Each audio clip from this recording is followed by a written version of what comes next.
Semua, Assalamualaikum warahmatullahi wabarakatuh. Kita mulai webinar sesi 9. Nah, ini udah luar biasa. Jadi udah saya catat ini sudah mencapai 15 pembelaan. Jadi tinggal jadi saudara-saudara yang mengikuti ini, inilah para juara dunia memakai pembelaan atau pembukaan yang mereka menjadikan andalannya adalah 21 pembukaan pembelaan dalam dunia catur. Seperti diketahui, jumlah pembukaan pembelaan catur itu adalah sebanyak 495 varian variasi pembukaan. Nah, sekarang kita memasuki Benoni. Ya, Benoni modern dengan model gaya yang dimainkan oleh para juara dunia, khususnya yang dimulai pertama paling sukses adalah Michael Tal dari Rusia, Grandmaster, Ali Sihir dari Riga. Ya, semua pemain selalu dikombinasi dengan pengorbanan, baik mulai dari bidak, perwira kuda maupun dengan menterinya. Ya, tapi yang di antara para juara dunia yang paling sukses main catur dengan pembelaan Benoni ini adalah Grandmaster dari Amerika, Bobby Fischer. 86% dia memenangkan pertandingan ini. Dan yang kedua adalah Grandmaster Garry Kasparov, 82%.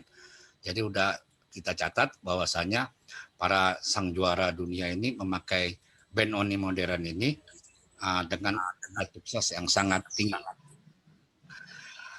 Benoni ini dalam turnamen kancah dunia, turnamen dia akan dipakai adalah hal-hal khusus bagaimana menghancurkan dominasi daripada keahlian seseorang main caturnya dengan D4. Ya bukan, ini bukan. Ada yang Benoni yang pertama yang unik itu adalah D4 langsung C5. D4 kosong lagi ya. Benoni ini dikenal adalah D4 itu maju D5. Nah, itu kan. Jadi kalau maka itu udah berbentuk beda lagi, tapi D4 ini dia akan dorong kepada petak di D5. Baik, Anda sudah membaca dari webinar ini bahwasanya banyak varian daripada Benoni. Benoni ini variannya ada 30. Ya, 30, dan mana saja yang menjadi pegangan andalan seorang pecatur Grandmaster, khususnya para juara dunia, dia pakai ini pada waktu memegang buah hitam. Jadi seperti yang webinar yang lalu, Benoni ada rumpun saudara-saudaranya Benoni, ada juga Bengko, ada juga King Sindian. Nah, itu dia teman-temannya semua dia. Jadi kalau Anda ingin menjagokan dengan Benoni, Anda harus jago di pembukaan pembelaan King Sindian. Ya, itu induknya. Jadi dari sana nanti ketemu dari pembelaan Grunwald, ada Bengko, ada Benoni. Ya, jadi 4 serumpun itu yang dipakai para juara dunia memegang buah hitam menghadapi D4. Ya. Baik, saudara-saudara, dalam webinar ini kita akan perkenalkan bagaimana cara bermain, cara menjalankan dan cara menempatkan buah-buah perwira, baik putih maupun hitam. Jadi pada dasarnya webinar kita ini nanti kita beri waktu Anda interaktif supaya mengerti mencatur megang Benoni, megang buah putih atau buah hitam, bagaimana cara penanganannya, ya, bagaimana cara menanggulangi baik dari segi pemain putih maupun sebagai pemain hitam melawan Benoni secara literatur teori catur sesungguhnya. Jadi kalau saudara ingin tahu varian-varian itu, Benoni ada 30 varian, baca di buku Modern Chess Opening jilid 15 atau ensiklopedia. Ya, ini yang di layar ini ditampilkan, ya, ditampilkan ini yang model yang awalnya dulu dengan E5 tanpa dia mencaturnya E6. Garry Kasparov sangat sukses pada waktu megang buah putih melawan Anthony Mas duel match 6 babak, 4 kali dia menang, 3 kali dia 4 kali dari 4 kali itu 3 kali menang, sekali remis. Jadi Anthony Mas mencaturnya selalu rekornya untuk hitam kurang bagus, ya. Karena apa? Karena tidak ada penekanan buah di sayap menteri. Nah, ini catatan untuk Benoni, ya. Anda bisa unggul main Benoni kalau megang hitam adalah bagaimana menguasai dari sayap menteri. kalau main di dua sayap ini, menteri dan sayap raja, hitam nggak begitu sukses. Yang sukses adalah dengan jalan catur E6. Jadi Ceko opening ini jarang dimainkan dalam turnamen-turnamen resmi karena dia punya track record. Jadi kalau Anda mempelajari suatu ulasan partai, carilah daripada track recordnya dipakai para juara dunia apa tidak. Kalau tidak dipakai juara dunia, ya tandanya risetnya kurang bagus. Biasanya kalau para juara dunia sudah pakai, itu dia sudah didahului dengan riset dan istilahnya juga analisis yang panjang, mana baiknya E6 atau D5 atau E5. Jadi pada waktu langkah Ceko varian ini ya langsung E5, mengharapkan adalah pukul. Kalau terjadi pemukulan D kali E, ya itu akan beralih dari Czech varian kepada Blumenfeld. Ya, jadi D kali E6, F kali E6, nanti dia masuk jali pengorbanan bidaknya di B5. Jadi pada waktu D kali E6, kuda C3, dia maju B5. Pengorbanan itu ada Blumenfeld. Dan ini Blumenfeld ini pembukaan pembelaan yang masih misteri bagi seorang catur hitam, ya putih, karena banyak ulasan yang belum menjanjikan mana yang lebih baik putih ataupun hitam. Grandmaster Alexander Larkin dia pakai caturnya dengan Blumenfeld seringkali. Kalau sekarang ini udah varian Benoni modern. Jadi dia langsung pada waktu langkah ketiga tidak main E6, tidak main E5. Dia langsung kepada sasaran utama adalah penekanan di D5. Jadi pertarungan awal pembukaan Benoni ini adalah di D5. Nah, setelah ada pengaduan bidak di E6, kelihatan dia ya.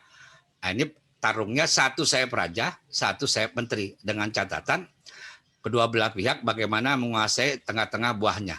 Nah, ini pembukaan yang terbuka dengan E4 jalan Benoni modern. Inilah Benoni modern.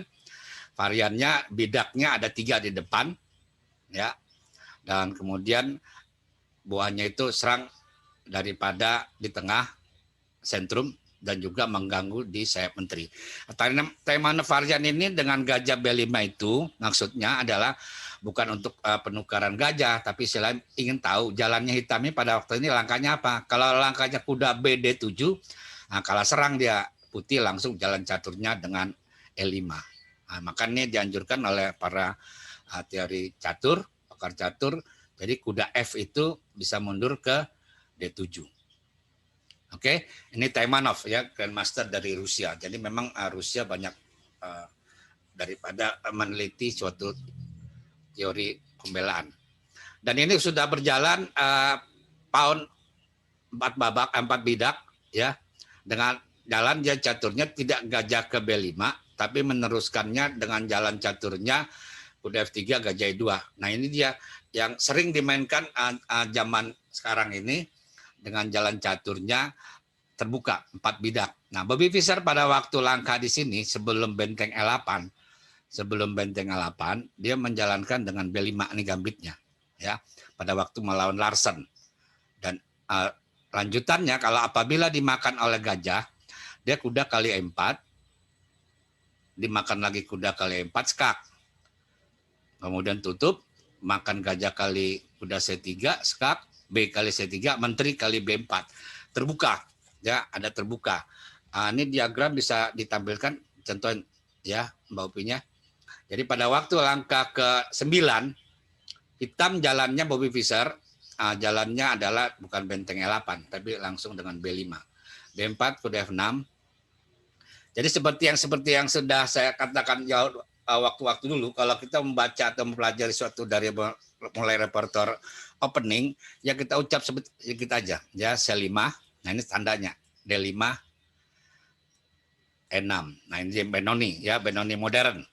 Kalau yang Benoni kuno E5. Kuda C3, E kali D, 5, C kali D5, D6. E4, ya E4 jalannya G6.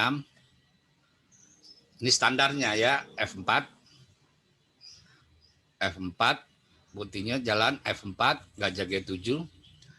kuda F3, rokade. Ya, kalau varian Taimanov tadi sebelum kuda F3 gajah B5 kan, gajah E2. Nah, di sini Bobby Fischer menjalankan langkah banyak jebakannya dengan jalan B5. B5. Yang lagi lawan Larsen. Gajah kali B5, kuda kali E4, jadi korban bidak sementara, balik bidak. Dengan risiko, ada risiko hitam yang ditanggung adalah gajahnya hilang, tapi rajanya si putih di tengah-tengah. Kuda kali E4, skak menteri A5, paksa jalan kuda balik, ya, untuk melindungi gajah, ya. C3 skak, B kali C3, menteri kali B5. Nah, inilah dia gaya main seorang juara dunia dari Rusia. Bagaimana dalam pembukaan bisa mengobrak-abrik daripada pembukaan yang disusun oleh putih dengan pengorbanan bidak B5. Ya, ini antara Bobby Fischer dan Larsen dengan terusannya nanti raja itu jalan-jalan ke depan. Nah, ini bagaimana sekarang si putih bisa tembus di G7, itulah caranya bagaimana mengolahnya putih. Kalau nggak bisa tembus, ya rajanya mati di tengah. Ya, di G7 itu sasaran utama. Ya, sekarang bagaimana rajanya si putih menempatkan dirinya, apakah letaknya nanti di F2, apakah letaknya di tempat yang lain, ya. Ini keunggulan dari putih hanya gajah petak hitam, dan hitam kelemahannya itu petak paling bahaya, bisa disekak mati di G7. Oke, baik, itulah daripada ilustrasi permainan. Jadi saudara-saudara, kalau kita baca ulasan opening, ya, baca para grandmaster ini ada dia jalan yang gambit-gambit suatu opening dijalankan. Nah, itulah jadi referensi partai. Dan kemudian itulah jam terbang seseorang sejauh mana dia menguasai suatu permainan, mulai dari opening sampai middle dan terakhir menyelesaikannya. Tapi kalau dalam permainan gambit jarang sampai ending, ya.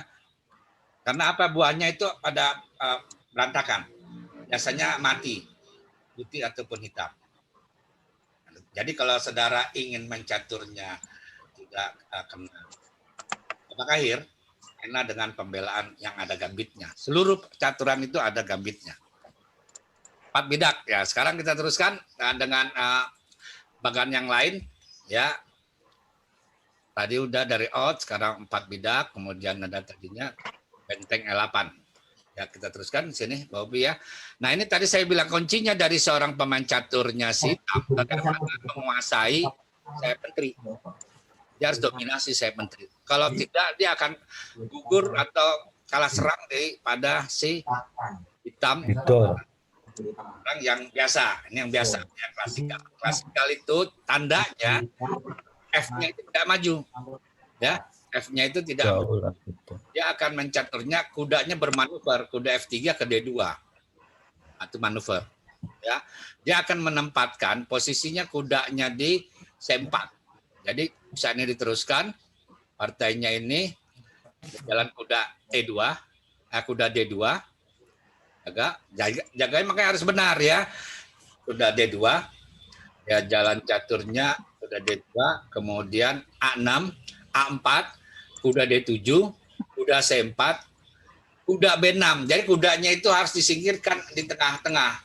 Makanya itu dia bertahan di kuda di A3. Ini partainya Bobby Fischer dan Kasparov sangat luar biasa. Malah pada waktu Kasparov dikorbankan kuda rajanya hitam di kejap-kejap. Nah, ini dia kondisinya. Ya, kuda benteng 8, kuda C4, kuda B. Ya, ada pilihan.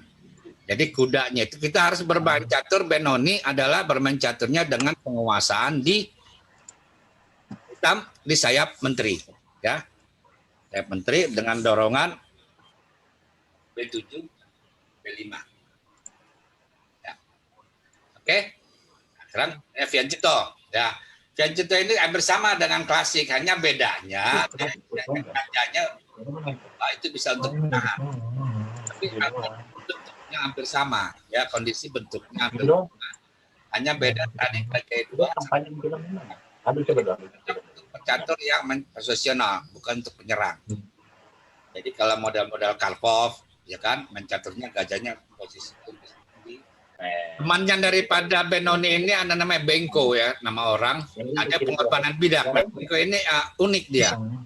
Bengko ini sampai tahun 2000-an dia terkenal sangat untuk menjalankan, ngancurkan daripada permainan model gaya Benoni, Gambit Bengko. Jadi pengorbanan bidak di B5 sampai dengan 6. Jadi pada waktu di sini si hitam setelah pengorbanan bidak 1, putih diambil, P kali B5, kemudian dilanjutkan dengan korban lagi dia A6. Ya.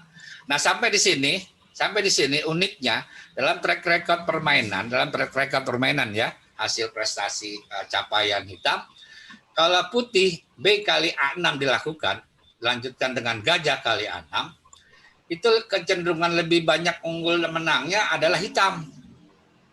Nah, ini uniknya dia. Jadi pada waktu itu banyak orang bermain dengan Bengko Gambit dengan harapan B kali A6. Nah setelah tahun 2010, awal 2000-annya dijalankan langkah inovasi, ya itu Kosnoy dan orang dari Rusia menjalankan langkahnya unik. Jadi tidak diterima itu dia. Pengorbanan bidak Bengko dengan B kali A6, dia jalan caturnya B6. Nah setelah itu reduplah daripada kejayaan Bengko daripada putih ya dengan hitam dengan jalan pengorbanan bidak A6. Tidak dimakan B6. Jadi ini sama juga kekurangan daripada runtuhnya dari suatu pembelaan Gambit Raja E4 E5 F4 dimakan, kuda F3, kuda E7. Nah sama sekarang ini jadi langkah kelima ya pada waktu A6, jadi jawabnya yang paling sekarang spektakuler dan hasilnya sangat juga signifikan, bukan dimakan, jalannya B6. B6. Kita lihat diagramnya ya. Dia spektakuler D4 kuda F6, C4 ya, ini Bengko, ya Gambit Bengko. Kuda F6, C4, C5, jalan C5, kemudian D5. Ya, pada waktu di sini kalau kita marikan ke Benoni E6 kan, nah ini di jalan 1 B5 langsung. Nah itu bedanya ya, langsung serang sayap menteri pengorbanan bidak dimakan C kali B A6.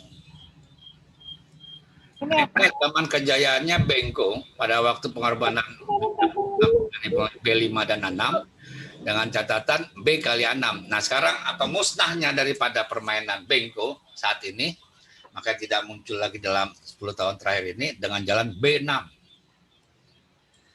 Ya, kenapa demikian ya? Kenapa demikian? Karena pertama, gajah C8 sama kuda D7 nanti ruangnya sempit dibikin oleh putih. Itu yang jadi kemenangannya adalah gajah C8 sama kuda B8. Sayap menteri ini nggak ada keunggulan daripada jalannya dan penempatannya susah. Dan kita harapkan kan kalau main catur dengan Bengko atau Benoni menyerang sayap menteri. Tapi karena kesusahan dua perwira ini, makanya di jalan catur dengan B6 ini wah sangat luar biasa. Ya, selesai sudah zaman kejayaan Bengko. Jadi jawabnya adalah B6. Nah variannya adalah putih dengan komposisinya nanti kuda C3, kuda F3 biasa saja. Ada variannya dengan G3. Kuda C3, kuda F3, G3. Itu dia. Ya. Jadi agak susah ya. Jadi itu kuda sama gajahnya tidak berkembang secara maksimal. Nah itu dia dendam secara posisional dalam suatu pembukaan. Jadi pembukaan itu ada karakter, ada yang menyerang, ada yang dibikin buat caturnya tidak bisa berjalan, ada yang dibikin defense habis, ya defense di bawah semua. Oke, jadi untuk catatan saudara, kalau mempelajari satu opening, kita belajar juga track recordnya, periksa di Chesscom itu, ya atau yang di dalam pembelajaran track record, chess base, hasilnya bagaimana? Ya, ini hasilnya 70%-an putih menang. Ya, jadi karena bisa lihat di dalam chess base varian dengan jalan B6 dibanding jalan C kali B. Oke, sekarang kita masuk kepada tadi yang murni kan original. Sekarang yang salah-salahnya nih. Bagaimana seorang mencatur ada kesalahan dalam suatu pening? Anda hukum, ya. D4 C5, ini yang pakai yang lama. Nah, dia ini gayanya gaya yang lama. Coba lihat ya. Itu dia. Nah, kan? Yuk, stop. Bersih. Nah, perhatikan itu dia pengorbanan menteri, ya. Apakah bisa dimakan? Kan pertanyaannya simpel kan? Raja itu di tengah-tengah nih putih dan hitam. Tapi raja hitam lebih berbahaya karena kuda di C7-nya akan mati. Nah, itu dia kuncinya. Ya, mati. Ya, bayang korban menteri. Nah, perhatikan. Nah, sekarang kita lihat nih teorinya ini ya, orang kesalahan. Balikkan posisinya. Nah, kita belajar dari kesalahan. Masuk D5. Nah, dia. Nah, pada waktu di sini harusnya jalannya si hitam, jangan jalannya E kali D, harusnya jalannya adalah kuda F6. Nah, itulah kunci main catur, ya. Kalau kita catur tahu kuncinya, itu nggak jadi ada orang bikin suatu kita kesalahan daripada trap ini mati, ya. Jadi pada waktu di sini kita jalan caturnya adalah dengan jalan bukan makan. Yang satunya lagi, pada waktu dia dorong D5, balikan dari awal D4 C5. Nah, jalannya yang sesungguhnya secara teoritis kita ikuti aja dulu. Dibanding E6, harusnya duluan, kuda dulu lebih jalan. Kuda jalan di F6 dibanding E6. Nah, inilah trap-trap dari suatu pembukaan kesalahan yang dibuat oleh seseorang kalau dia jalurnya tidak dijalani sebagaimana mestinya. Oke, kita masuk lagi trap yang akan contoh lain. Coba perhatikan ya. Nah, udah. Ini benar-benar kan? Nah, sekarang kita lihat nih, trap. Benar. Terus dia jalan kuda sama sesuai teori. Ya, D6. Sesuai teori. E4. D6. F4. Nah, itu dia. Dalam teori catur, jangan menggerakkan perwira besar, artinya di sini menteri, lebih awal dalam pembukaan. Ya, jalan caturnya harusnya jangan perwira dulu, kemudian amankan raja, baru menyerang. Menteri ini adalah sang jenderal, keluarnya belakangan, ini keluarnya duluan, ya. Kita lihat dia mau nafsunya ngambil bidak E. Nah, jebakannya kita lihat matinya di mana dia. Kan C7 kan, rajanya di tengah. Kan, lihat korban. Lihat korbannya kan. Kan, dia naik. Kap. Nah, dari sini kita punya gambaran mencatur bahwasanya dengan suatu serangan yang maksimal, ya, karena kesalahan teori, akhirnya perwiranya pada berantakan. Oke, ya, dari sini ya. Dari sini kita lihat ada hal-hal jalan yang tidak baik bagi hitam dengan jalan Menteri E7. Itu catatan. Jadi banyak orang bertanya, Pak Henry, kalau orang keluar dari jalur, ya, suatu pembukaan, nah, nanti Anda jalankan seperti bagaimana mestinya peletakan buah ke sayap mana atau jalannya. Yang penting di sentrum dikuasai, kemudian keluarkan perwira, raja amankan raja dan sasarannya tetap dipegang dan kita jangan kebingungan. Ini trap yang lanjutan. Nah, ini model gayanya kayak model gaya Alakin, B5 lebih dulu, ya, bengku duluan. Oke, nah sekarang kita lihat dia pengorbanan awal. L5, ya, paksa maju. Anda perhatikan dan jawab dia. Korban bidak 1, dapatnya perwira 1. Ya kan? Dapat perwira 1, dia 7. Kalau dia makan banteng, saya makan di sana. Kalau dia makan menteri, makan sekak dulu, ya. Nah, dari sini saudara bisa mengambil pelajaran. Jadi jalankanlah sesuai pakemnya, urutannya. Jadi kalau kita belajar opening itu harus urutannya harus benar. Ya, bukan hafalan, urutannya harus benar. Jalan kuda dulu apa jalan bidak dulu yang harus benar. Ini trap yang lanjutan. Kita lihat yang gaya Fianchetto. Nah, benar. Benar. Benar. Masih benar. Ya, benar. Nah, tadi ya seperti tadi Bobby Fischer jalan megang hitam, ya. Jadu. Nah, ini yang kurang jelas. Ya. Nah, tapi kita coba lihat hasilnya gimana deh terusannya. Kan begitu, ya. Udah kali D6 dimakan. Terus jalannya hitam. Tatai semi. Ya, jalannya.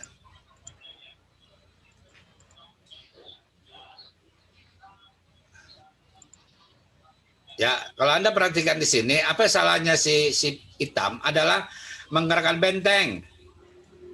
Ya, nah itulah dari apabila kita salah dalam pembukaan, ya, benteng itu tidak pada tempatnya. Ya, harusnya benteng itu tidak di sana, jadi tidak ada pengorbanan. Jadi pada waktu dia kuda B6, benteng masih di bawah, di sampingnya benteng A8. Lebih bagus adalah jalannya dengan benteng E8. Right, yang ke selanjutnya kita lihat, perhatikan dia ya. Nah ini varian yang kudanya samping. Jadi kita kalau mencatur Benoni bagaimana menguasai sayap menteri untuk pegang hitam dan hitam pakai putih, bagaimana dia menekan di tengah. Ini pengorbanan pertama ya, kuda kali E. Apakah itu dia dianggap kita benar ya? Kita lihat dia. Makan lagi, paksa, makan, B kali C3. Nah, hilang tuh benteng kali I2. Oke, jadi 3, 5, 6. Ya. Trap-trap daripada ini adalah langkah-langkah yang salah dijalankan pada seseorang menurut urutannya. Jadi orang bisa mengambil keuntungan dari pembukaan yang dijalankan. Oke, sampai sini jalan saudara. Kalau kita mempelajari suatu opening ya, secara benar teoritis ya, itu tahapan-tahapannya harus benar. Paling kurang dia istilahnya 12 langkah itu secara original benar berdasarkan teori. Kalau tidak Anda kena suatu trap atau jebakan atau tipu muslihat dari lawan. Letaknya yang penting ya, letak buah. Jadi Grandmaster Igor Smirnov bilang main catur itu peletakan buah nomor 1 adalah bagaimana menguasai sentrum. Itu dia letaknya. Ya. Yang kedua, bagaimana menggerakkan semua perwira itu berjalan. Dari mulai kuda, gajah, benteng. Menteri itu belakangan aja.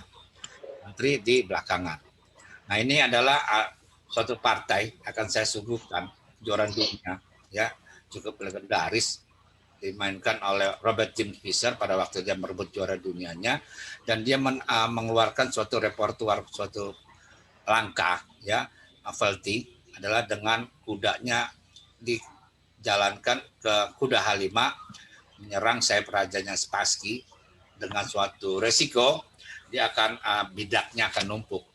Nah itu dia 7 tahun itu pembukaan itu sangat populer. Tapi setelah dipelajari, barulah ketemu ilmunya. Jalan kuda itu tentunya kurang bagus apabila dimakan. Tapi kalau dimakan jadi bagus hitam. Seharusnya si putih menjalankannya jangan dimakan. Nah pada waktu kejadian sejarahnya, Spassky itu sampai mikir 40 menit untuk langkah itu. Nah itulah kelebihan Louis Fischer. Dia katakan, kalau kita adalah suatu bertanding, Anda harus punya novelty pembukaan yang membuat Anda itu siap. Jadi lawannya belum tentu siap dalam suatu permainan. Tidak mungkin dalam waktu 1 jam seorang grandmaster manapun juga bisa mengantisipasi langkah novelty yang kita buat. Nah ini kita perhatikan antara Spassky melawan Bobby Fischer pada waktu itu udah ketinggalan 2-0, dan ini langkah dan permainannya sungguh membuat inspirasi kepada pecatur dunia pada waktu itu. D4 kuda F6 ya. D4. Paling track record dari Bobby Fischer yang selama ini paling jago adalah main Kings Indian. Spesial lawan Spassky dikasih dia main caturnya dengan Benoni. Nah ini dia ya variannya. Varian daripada sampai sini ya.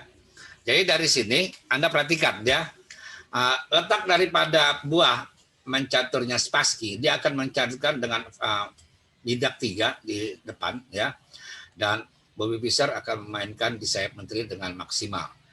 Nah, bagaimana caranya sekarang kedua belah pihak memaksimalkan permainan daripada ini gaya ya, gaya. Jadi pada waktu orang jalan kuda F3, nah itu harus diantisipasi. Dia akan manuver itu kuda adalah kemana? Kudanya ke C4. Makanya si Bobby Fischer menjalankan langkahnya adalah dengan kuda D2. Apabila dia jalan kuda C4, dia akan jalan kuda B6. Supaya kuda itu harus jangan di situ tempatnya karena mengganggu. Oke, gajah E2, lanjutkan rokade. putih hitam rokade, dia rokade. Ya. Ruk E8. Yang pertama main catur adalah penguasaan di medan sentrum, benar. Yang kedua bagaimana kita tahu sifat karakter dari suatu pembukaan. Kalau dia sudah berjalan kurang lebih di atas 6-7 langkah, itu udah ketahuan main sayap raja atau sayap menteri. Kalau di sini nanti akan terjadi permainan di kebelah sayap. Hitam bermain caturnya lebih fokus kepada sayap menteri dan putih sayap raja dengan catatan dia sudah menguasai masing-masing di kontrol medan center E4, D4, E5, D5. Ya. Oke, ada yang tanya ya. Sound, mohon izin Pak, minggu lalu saya nggak sempat ikut. Jika sudah main Kingsi maka lain lagi ya. Cara aja itu lanjut ya. Mohon penjelasan apa prinsip garis besar karakteristik samaan dari keempat opening sebut. Oh, keempat yang teman-temannya itu ya. Oke, ini dari siapa ya? Dari Wawan ya. Oke, saya jawab secara semuanya menyeluruh. King Sindian, Grunfeld, Benoni, Bengko itu satu rumpun. Patokannya yang pertama adalah variannya dia akan menyerang ya untuk hitam, dia akan menyerang dengan diagonal dari G7 sampai ke B2 itu adalah penguasaan di petak D4. Yang kedua, dia sayap menterinya akan maksimal.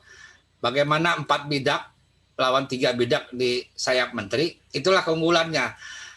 Ya, kalau untuk main yang spesial ini Benoni dengan varian pukul. Tapi kalau King Sindian, dia agak sedikit terbalik, dia akan menyerangnya hitamnya sayap raja. Karena apa? Bidaknya masih ada semua. Kalau ini kan bidaknya udah satu, Benoni udah nggak ada satu nih. Ya, bidak C-nya udah ketukar. Tapi kalau King Sindian, bidaknya masih lengkap. Ya, C4-nya masih ada, semuanya kayak begini. Nah, bedanya itu dia. Ya, kayak itu jawaban yang menyeluruhnya. Ya. Jadi yang harus Anda pertahankan yang pertama, kedua belah gajah jangan sampai ketukar. Khususnya gajah C8 petak putih hitam jangan sampai ketukar. Itulah kuncinya untuk penyerangan. Tapi kalau untuk pertahanan gajah G7 ya. Jadi gajah C8 kedua belah pihak itu gajahnya harus dipertahankan. Oke, kita lanjutkan dengan partai Spassky melawan Bobby Fischer. Gajah 2 rokade. Rook Queen C2. Ya. Nah, ini dia repertoire daripada novelty opening Bobby Fischer. Makanya kalau para juara dunia, para grandmaster top ini, kalau melawan seorang, persiapannya apa dia? Ada suatu opening yang istilahnya masih jadi teka-teki. Ya. Selama ini kalau orang jalan teori, ini teori ya, kalau secara teori yang benarnya dalam arti yang secara literatur, dia akan jalan caturnya A6. Nah ini A6 jalannya, A6, A4, benteng B8. Nah ini secara literatur teori ya. Dia jalan caturnya A6, A6, A4, dia benteng B8. Ini literatur teori. Ya. Jadi pada waktu langkah di sini sudah sama-sama kedua belah pihak benar, ya. Nanti kalau ada kedepannya baru manuvernya. Oke, sekarang ini jalan yang luar biasa Bobby Fischer, ya. Dia pada waktu itu melihat daripada seorang grandmaster yang zaman dulu mencaturnya nama Jukertort, ya. Ada kuda H5, ya. Dia akan loncat kudanya di F4, tapi risikonya dia udah siap meladeni bidak numpuk di H5 dan H7. Apa yang dijalankan oleh si putih ya. Disinilah Boris Spassky dipikir lama sekali 40 menit ya. Jalannya gajah kali H5. Inilah yang diharapkan oleh Bobby Fischer ya kan. Walaupun bidaknya numpuk tapi gajahnya putih sudah hilang. Nah, makanya main catur saya selalu katakan usahakan sedemikian rupa gajah petak putih sampai terakhir jangan hilang karena itulah tempat untuk serangan dan untuk juga bertahannya si putih ya. Oke. Baik, kuda 5 ya. Nah, setelah 7 tahun pada waktu tahun 1972 tambah 7 tahun 1979, kita anggap tahun 80-lah. Langkahnya sebenarnya ditemukan para ahli sederhana sekali. Jalannya adalah benteng S1. Jadi pada waktu Fischer loncat misalnya dengan kuda F4, bentengnya diumpetin sebentar. Ya, diumpetinnya sebentar tuh dia. Itu jalannya ya. Nah, ini sejak itu dia varian kuda H5 udah nggak jago lagi ya sejak tahun 1990. Tapi 7 tahun seluruh para catur dunia semua pakai dengan gayanya Bobby Fischer, kuda nyamping ke kanan. Ya. Oke, kuda H5. Jadi kalau dalam dunia catur, the king of the king-nya suatu pecatur sampai dengan sekarang adalah Bobby Fischer. Kenapa? Dia banyak menemukan repertoire dalam pembukaan. Kuda H5 dimakan, ya makan, gajah kali H5, G kali H5. Jelas kan? Nah sekarang si Putih ingin memanfaatkan bidak numpuknya itu, ya bagaimana cara bidak numpuk itu jelek, tapi justru bidak hanya itu yang jadi bermasalah bagi si hitam, bagi si Putih, dia akan dorong terus untuk menyerang kedudukan raja. Ini unik nih dia. Dengan adanya jalan kuda H5, sekarang kita membalikkan daripada cara main, nyerang justru siap raja. Secara teori harusnya saya menteri, tapi dengan kuda H5 akhirnya dia membelokkan permainan ke sayap raja. Makan kuda C4. Perhatikan dia kuda C4 sesuai standar ilmu, kuda C4 ya. Nah dia ada situ kan kita ada analisanya tuh. Anda perhatikan analisa-analisanya itu harusnya ada jalan catur A4 atau bagaimana ya. Jadi itu jalannya. Ya kuda E5. Tapi dia letaknya kuda E5 secara teori pada waktu di sini adalah kuda B6. Tapi karena ada jalan itu dia kuda H5 dengan bidak numpuk di sayap raja, jadi serangannya belok dia. Bukan sayap menteri, tapi ke sayap raja. Nah, ini catatan penting, inilah kuncinya kalau kita belajar suatu opening repertoire, ya. Kuda C4 itu tidak boleh ada di tempat terus di situ. Itu mengganggu. Jadi kuda itu harus ditukar atau diusir daripada petak C4. Jadi jawabnya adalah kuda E5. Jadi C4 itu tidak boleh dia main terus di sana. Oke, dia jalan caturnya kuda E3, ya. Nah, ini berasa dia gelagatnya si Boris Spassky. Totonya ini udah beralih pindah nyerangnya, ya. Tadinya nyerangnya di sayap menteri, harusnya sekarang dipindahin Bobby Fischer nyerangnya sayap raja dengan jalan tadi langkah novelty-nya kuda H5. Dia jalan caturnya. Nah itu dia ya, jelas ya kan. Dia akan maju ke depan itu perwiranya ke sayap raja dengan jalan kuda G4 dan lain-lain. Bisa D2 ya. Ya, nah itu dia kuda G4. Berarti kan dia gara-gara ada jalan begitu, dianya masuk ke depan. Yang sayap raja makan, jaga. Jaganya bagaimana dia? Bisa F4. Nah, sekarang kita lihat perkembangannya. Daripada bidak yang tadinya double, sekarang jadi bagus itu dia di game 4. Memblok daripada bidak F2, F3 di sana, dan kemudian serangannya pada si hitam bisa berbagai macam arah.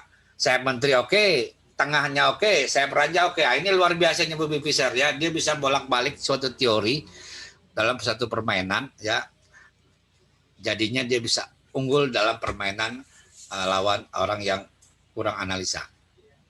Nah di sini kita perhatikan ya, si hitam sekarang sudah mulai dengan jalan catur menguasai sayap menteri, tapi putih memblok dulu. Nah dia punya catatan paling bahaya, ini E4 ini jadi pion menggantung. Itulah yang disebut pion menggantung karena tidak ada temannya. Kalau F3 kan dipukul sama G. Nah itu dia bagaimana nanti diolahnya di E4 D5 ini. Jalan B6, rook F S1, A6 ya. Jadi ingat ya, walaupun ada perputaran langkah, suatu pembelaan itu ada punya karakter. Benoni ini atau Bengko ini ya adalah unggulnya di sayap menteri. Nah itu dia. Jadi kalau Anda punya karakter tahu, jelas apa yang mau diserang ya. Adalah sayap menteri yang dipegang. A6. Jadi ditandakan dalam analisa itu udah min plus di atasnya min kan putih, hitam plus jadi unggul. Rook E2. Nah ini dia pengorbanannya. Nyerangnya bukannya pengorbanan, ini cara nyerangnya di sayap menteri untuk bagaimana mengobrak-abrik sayap menterinya dan mencari keuntungan di bidak pusat di E4 yang menggantung B3, rook E7. Nah sama kan cara-cara nyerangnya dia, rook E2. Oke, makan lagi. Nah dia Ini namanya memecah belah sementara. Tapi lupa si putih. Diagonal G7 sampai ke C3 ini terlampau dominan dipegang oleh si hitam. Jadi buah caturnya ini ke belakang semua nanti si putihnya. Nah, C3, nanti D2, lihat ya, E4-nya jadi ancaman. Nah, dia. Makanya saya bilang tadi, ini keunggulannya 3 sayap. Sayap menteri, sayap di tengah, medan tengah, dan sayap raja itu didominasi oleh pemain hitam. Kenapa? Dengan gara-gara kuda H5 dan sekarang ditukar dan bidak menguasai di sayap raja dengan G4. Hitam ada tinggal ngolah aja ini bagaimana mendapatkan nanti keuntungan. Karena putih jalannya cuma bisa bolak-balik. Karena kalau jalan lain, bidak E4-nya hilang. Ya, inilah main catur yang tidak disukai oleh para pecatur. Buahnya masih lengkap, ya. Ada menteri, ada benteng, ada gajah, ada kuda. Tapi nggak bisa dijalankan, karena kalau dijalankan bidaknya hilang. Oke, ya baik. Kita teruskan. Sekarang bagaimana diolahnya nih? Kita lihat nih olahannya di Bobby Fischer. Gorengannya dia judulnya nih, ya. Makan, lihat, makan lagi, makan lagi. Nah, begini pengertiannya sekarang. Beda gajah ya. Beda gajah di sini ya, tapi ada menteri. Jangan dibilang draw, tidak ya. Jadi kalau Anda main catur, kalau ada beda gajah dan bidaknya udah unggul 1, itu menang. Nah, ini sangat yang menjanjikan. Kenapa? Itu bedak C4 itu akan menjadi promosi. Dan bidak yang lainnya tergantung-gantung dia. Ya. Nah, ini dia. Jadi tidak remis, bisa memenangkan. B2, mundur. Jalan caturnya, kita lihat ya, ngolahnya dia, cara ngolah nih. Bobby Fischer walaupun gajah beda, diolah menang. Karena ada bidak C4, itu yang bahaya. Ancaman. Jalan kepaksa semua kan? Nah, jangan Anda makan. Kalau Anda makan bisa kejadian remis ya. Jadi digoyang dulu, digoyak dia buahnya supaya nggak jalan nih. Bisa terlihat dia ancamannya menteri di F3. Rajanya makin kejepit dan pion C4 akan maju C3 dan promosi ke C2 dan C1. D4 nyerah dia. Jalan caturnya skak ya. Gajah D3. Mati itu di D1. Nah, inilah hebatnya Grandmaster Bobby Fischer mengolah mencatur bisa semua lini, dari lini sayap menteri, kemudian di tengah area sentrum, dan lini sayap raja. Nah, ini jarang sekali ada pemain yang bisa bermain 3 lini dikuasai. Itulah kelebihan daripada Grandmaster Bobby Fischer yang dibeli dan juga monumental ya. Oke, ini saya kasih apa ya, untuk catur interaktif ya. Oke, ada yang mau ditanyakan di sini sampai dengan dari mulai pembukaan dan juga trap, satunya lagi terakhir dengan contoh partai. Jadi kalau Anda belajar di rumah, belajarnya selain opening, middle, dan juga nanti babak akhirnya bagaimana cara penyelesaian. Nah, ini kan udah di babak akhir. Izin bertanya apa perbedaan karakteristik band oni dan band oni klasik ya, serta garis besar dari pekarangan masing-masing putih dan hitam ya. Ini saja ya, letak buah saja yang klasik sama dengan yang modern. Letak buah itu dengan ada bidak yang di 2, satu lagi yang biasa di E5 dan D6. Jadi maksimalkan di sana.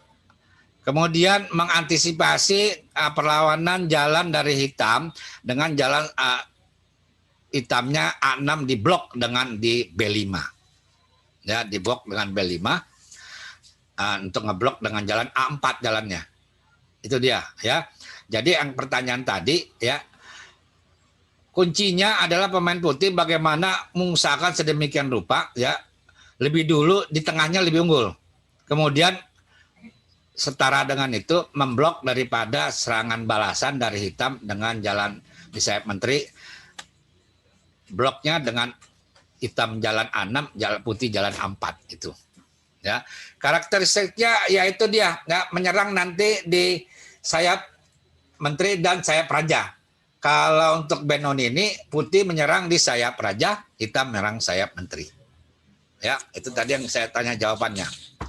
Kemudian ini dilanjutkan di sini Kosnoy, ya, lawan Kasparov. Nah ini dia rajanya daripada main catur Benoni selain Bobby Fischer, Kasparov. Ya main caturnya lebih keras dia nih. Ya coba lihat ya, dia korban.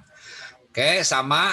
Nah ini Kosnoy, up sampai sini. Ya seorang pecatur yang akan posisional melawan daripada agresif, dia akan menjalankan variannya gajah G2, Fianchetto. Ini adalah dasar dari pembinaan pecatur Rusia. Kalau kita melawan pecatur agresif, perlawanannya atau pertahanannya pakailah dengan Fianchetto. Ya, gajahnya di G2.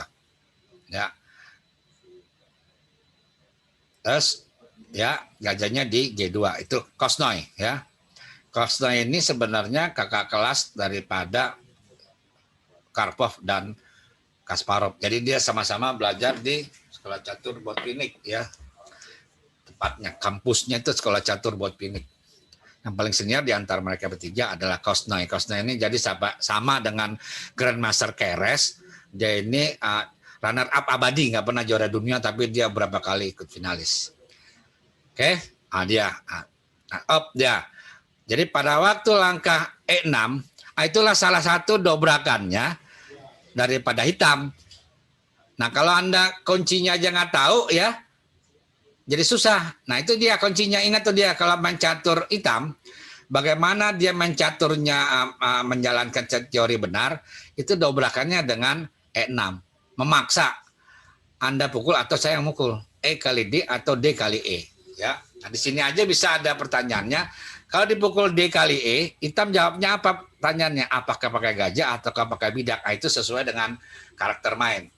Kalau Bobby Fischer, ya kalau Bobby Fischer nih, main caturnya itu kalau dia D kali E6, dia pakai jalannya gajah kali E6. Kalau Kasparov terbalik lagi, beda dia. D kali E6, F kali E6. Nah itu beda karakter, beda zaman. Jadi sama-sama saling kuat dalam powernya ya. Jadi D kali E, gajah kali E, made in Bobby Fischer. Kalau Kasparov F kali E ya. Nah ini Anda tergantung senangnya di mana pilihannya. Kalau dua-duanya benar. Kalau Anda favoritnya Bobby Fischer ya gajah kali E6. Kalau Anda favoritnya Kasparov F kali E6. Ya. Nah sekarang dia nggak pukul ya.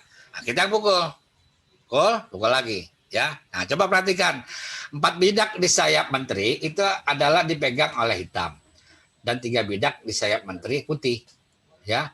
Nah, inilah bagaimana sekarang Anda berusaha si hitam 4 bidak ini bisa melayani daripada nanti gempuran di tengah dan sayap rajanya si putih ya. Ini standar daripada letak-letak buah. Jadi A6, C5, D6, kuda F6. Nah, blokade ini cukup satu langkah aja benar. Jangan Anda jalan caturnya di sini jalan E4 langsung banyak kalah nih ya. Langsung itu B5 itu harus diblok dengan A4. Itu lagu wajib ya yang harus dijalankan. Tidak ada lagi teori yang lain-lain. Kalau enggak Anda udah keteteran di sayap menterinya. Oke, A4 di jalan rook biasa ya. Nah, ini semacam teori dogma. Kalau kita habis rokade benteng itu bergeser. Itu benteng E8 mengimbangi daripada serangan pusat. Nah, Anda perhatikan di sini. Kuda itu akan manuver, kuda F3, D2, dan terakhir di C4. Nah, itu dia caranya menekan sayap menteri si hitam, ya, dan juga akan mendorong bidak E4, F4, E5. Nah, itu kuncinya ya. Nah, Anda sebagai pemain hitam, ya, patokannya, kuda di C4 itu nggak boleh lama-lama di sana. Dia harus di bumi hanguskan, ya, atau ditukar. Jadi jawabnya apa di jalan? Kuda D2. Loncat kuda ke C4, ya, H3 dulu, benteng B8. Nah ini sesuai dengan prinsip main catur itu Benoni pengawasan di sayap menteri. Dia akan maju B5. Lihat tuh D6-nya ya ancaman. Putih ya. Jalannya demikian. Putihnya di E5. Ya, ada partai nanti sebelum kalau benteng bukan B8 di jalan caturnya udah B6 ya. Putih berusaha sedemikian rupa ya menjaga daripada serangan dari hitam dengan B5. Nah, kita lihat ya kuda H5. Nah, itulah gagasan dari suatu pembukaan hitam. Seperti inovasi dari Bobby Fischer. Jadi dia main caturnya bisa berbagai macam sayap. Baik di sayap menteri, tengah, ataupun sayap raja. Nah, jadi diladeni daripada permainan ini. Nah, kita lihat sekarang bagaimana si hitam ya dengan bombardir kiri kanan ini. Kita lihat ya daripada gaya Kasparov. Nah, dia makanya saya bilang Benoni, Benko, dan Grunwald ya ini adalah serumpun dia. Cara nyerangnya adalah tetap sama sayap raja dengan dorongan nanti di sayap dengan bidak F5. Ya, dengan bidak F5. Lihat bentengnya bergeser lagi untuk dorong kepada F5. Bagaimana mengantisipasi daripada langkah ini? Kita lihat jurusan partainya, ya si putih memaksakan bagaimana dia harus unggul. Kalau nggak dia unggul di sayap raja ya nggak ada menang. Sayap menterinya pegang lawan F5. Jelas kan? Nah ini dia F4. Apa gagasannya si hitam? Ya, kalau Anda sudah mempelajari suatu teori konsepnya, ya pengorbanan kuda itu dengan tukar dua bidak nggak masalah, tapi harus dipelajari dulu. Jadi pada waktu di sini, ya si Kasparov sudah mempelajari dengan pengorbanan di E5, dia akan menekan sayap raja semaksimal mungkin. Yang penting dia lihat ada kuda dua di samping sayap menteri sama benteng itu yang outsider kata dia. Jadi lihat serang menyerang, perhatikan ya. Jadi dia korban lagi, ya hitam harus maksimal di sayap menteri korban dulu, ya dimakan. B5 ini dia konsep yang hebat dari si Kasparov. Pada waktu itu muda sekali umurnya 22-an, kan? Ya, nah lihat kita perhatikan ya. Langkah pada waktu langkah D19 ya. Dan jalannya Kasparov F kali E, dia berani korbankan kudanya. Nah, ini catatannya untuk Anda pengetahuan ya. Di dunia ini yang punya teori lengkap dalam pembukaan pembelaannya sampai langkah 9 adalah dipegang oleh Gary Kasparov dan Bobby Fischer. Nah, itulah dua pemain yang ahli teori dan ahli daripada strategi, pengorbanan dan juga anak jagonya daripada opening. Semua dikorbankan E5. Apa alasannya E5 dikorbankan? Dengan G3 itu jadi sasaran utama karena apa? Rajanya si putih letak kedudukannya tidak ada buah perwira di sana. Biasanya kan ada gajah atau kuda. Sendiri itu dia raja di H2. Jadi H3 dan G3 itulah ancaman yang akan dijalankan oleh Kasparov dengan pengorbanan bidak kuda di E5. Ya, kan? Jadi serang menyerang. Nah inilah zaman Kasparov keluarlah suatu statement yang sebut namanya pertahanan. Pertahanan yang paling baik adalah menyerang. Nah ini dia. Inilah statement yang dibuat oleh Kasparov. Pertahanan yang terbaik adalah menyerang. Semua buah caturnya hidup semua. Dari mulai benteng, gajah, kuda, sampai terakhir menteri. Menteri kerjanya ngancem terus. Nah, tetap tuh dikorbanin. E5-nya ya. Dan ini sangat luar biasa partai itu. Dan inilah jadi semacam tren. Bahwasanya kalau main catur kita main Benoni atau Benko itu korban kuda biasa ya. Kalau kita main catur tapi dia korban bidak biasanya. Kalau ini spesial ya, jalan benteng ya. Raja menteri merajalela ya, menteri main kemana-mana. Sebenarnya ini adalah senjata makan tuan bagi Kosnay. Kalau Kosnay ini adalah pecatur yang tangguh ya, sangat senior. Kalau ada bidak dimakan sama dia, ada korban dimakan. Nah sekarang ilmunya diambil oleh Kasparov, menteri kali B2, langsung di tengah-tengah diladen itu dia, ya. Nah, dia coba lihat sekarang diterima itu korbannya si Kasparov. Kita lihat letak kedudukan buah putihnya, rajanya sendirian, H2 tanpa ada teman yang dukung dari perwira, yang jadi ancaman G3 dan H3, ya. Dan jam ancam lagi, nah, up sampai sini. Nah, kalau Anda belajar catur, inilah adalah main catur yang benar ya. Ancam balas ancam. Jangan ancam Anda lari. Jadi kalau orang main catur, kalau orang mengancam perwira kita, jangan pergi dulu. Pilih lagi yang lain, ancam lagi. Nah, inilah gaya catur yang modern. Ya. Jadi semua buah aktivitasnya diarahkan bagaimana mematikan raja lawan. Itulah tujuan mencatur adalah mematikan raja lawan. Jadi ancam kan, makan lagi, mundur. Sekarang jalan bagaimana si hitam, korban lagi tuh. Masih korban dia, ya, tapi udah sekak nih. Kan udah dipaksa makan. Makan habis perwira. Nah, itulah dia. Ancam lagi tuh dia, ancam lagi, sekak.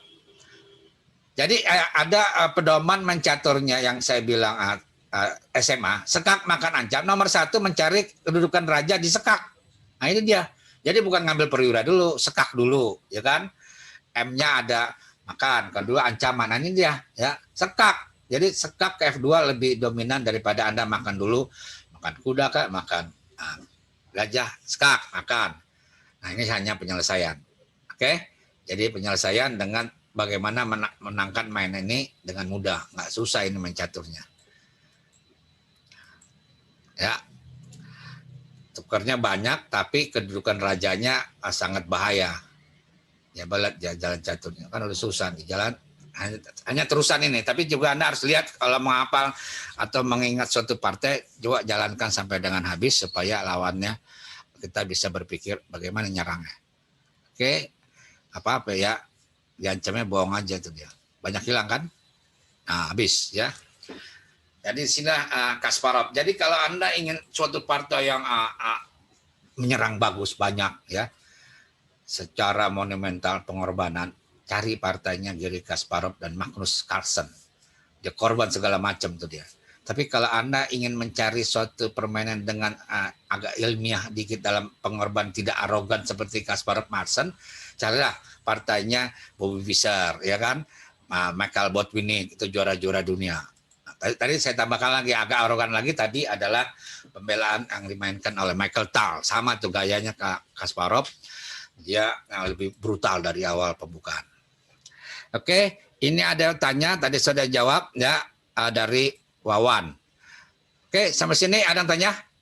Ya, sebelum beralih kita pada Scott. Jadi ada 30 varian. Anda jalan catatnya jawabnya apa ya? Kuda F6.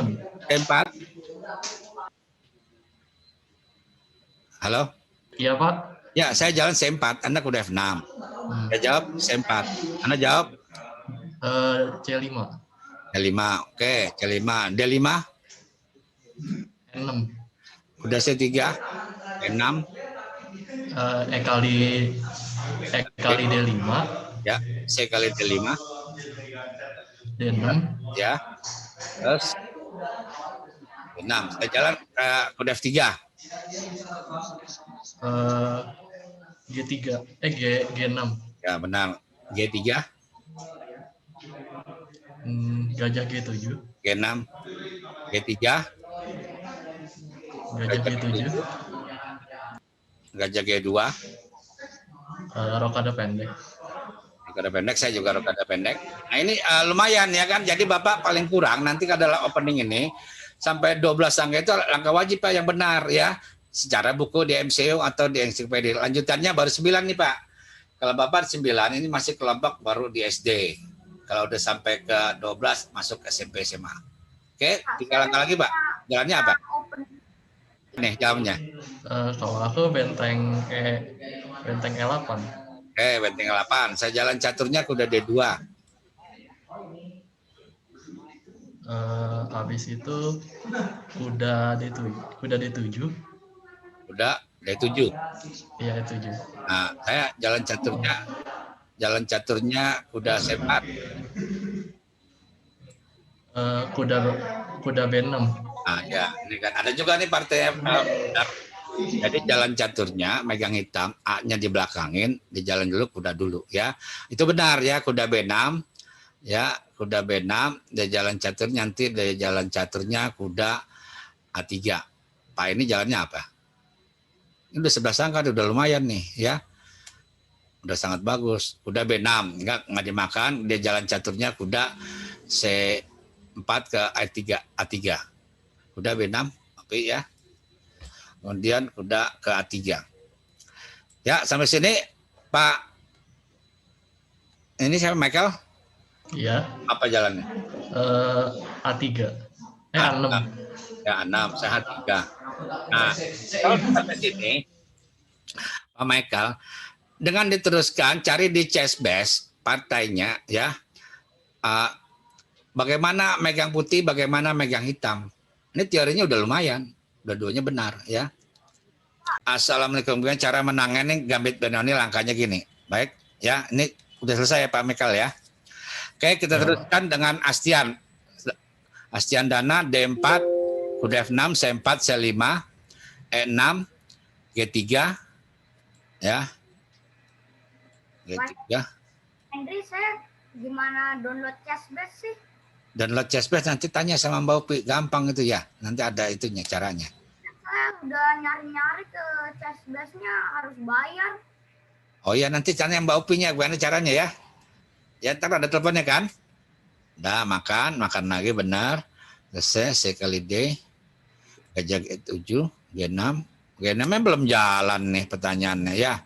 Harusnya jalan dulu G6 ya. Ini di chattingnya nulisnya ulang ya. Gajah G7, bukan E4. Nah, salah, gajah G2 dulu tapi ya. Nah, jadi ini chattingnya Pak Astian kurang tuh, gajah G6-nya jalan dulu ya. G6 dulu, gajah G7, saya gajah G2, saya E4 ya. Itu di jalan caturnya. Oke, Pak ya. Gambit ya. Kan dia. Pas cara nangkisnya maksudnya apa nih Pak ya? Tadi kalau Bapak dia maju bisa makan, jalannya apa dia? Diagramnya begini bukan? Bukan Pak, saya kembali dulu gajah F8-nya. Gajah F8-nya balik ya. Terus ya gajah F8 balik langsung. Gajah F8 di jalan gajah G2 Ya, balik. langsung E4 dia Pak, nggak pakai gajah G2. Langsung E4. Dia pakai G3 E4. E4. Maksud Ya, Bapak yang mau ditanyakan di sini makan apa tidak kan? Iya, saya di prakteknya makan Pak E4 itu. Iya, ya, benar. C kali D5. Dia makan lagi, udah makan dulu. C kali D, G6. Nah, E4. G6, ya. Nah, E4 ya. E4. Enggak Pak, yang hitam G6 dulu Pak. Oh iya kan, masanya G6. G6, G6, benar. G6 kan tadi saya diagram G6. Terus jalan dia? Ya, putih E4 di sini Pak, lawannya saya. E4. Nah, E4. Ya, sekarang pertanyaannya, kalau suatu gambit gini, kita harus periksa. Kalau kita habis makan, ada cek nggak? Bisa hilang. Atau dipin. Kalau ini bisa dipin apa tidak? Ya, kalau saya E4, Bapak jalan E4 kan? E4. Harus ya, dia jalan gajah. Saya makan itu Pak, E4 itu Pak. Saya, ya, soalnya masih bisa dihalang. Iya. Saya makan itu Pak. Iya, nih. Cuman coba-coba nih Pak, ya. Putihnya. Ya saya makan kan nggak langsung hilang kan. Bapak Menteri E2, saya Menteri E7. Kan begitu. Ya, nggak hilang kan? Nah, jadi tandanya iya. Salah Pak. Kalau dimakan Menteri mana? Menteri E2. Menteri E2 Pak ya? Menteri E7. Menteri E7. Oh udah beres. Apa? Gajah G2. Gajah D2. Baru dia kudanya ke itu ya. Saya makan aja kalau Bapak sekarang jalan Bapak nih saya makan nih kuda kali 4. Ayo. Kita lihat contoh nih ya. Kali 4 Menteri E2, Menteri E7. Beres kan? Bapak loncat kuda lagi udah pertukaran menteri, menang satu bidak. Ya. Oke, pastian ya. Jadi salah tuh jalannya dia ya. Oh, spekulasi berarti Pak ya? Hah? Spekulasi dia. Iya, spekulasi itu Pak ya. Cuma coba-coba aja. Saya pikir tadi ada Bapak udah jalan D6. Kalau jalan D6 kan dia bisa sekak di A4 ya. Hebat benar. Ini kan belum nih D-nya D7-nya belum jalan Pak. Iya, betul Pak. Saya nggak jalan itu. Iya, saya G6 dulu kan. Ya udah benar. Kan dia sama-sama Gajah G2. Nah, modal lawan saya Gajah G2 itu Pak dulu Pak. Oh, Gajah G2 tinggal mundur aja perwira. Saya waktu itu kuda F6. Iya, udah beres. Bapak menang satu bidak. Itu aja Pak ya? Iya, ya. Oke, untuk mempersingkat waktu kita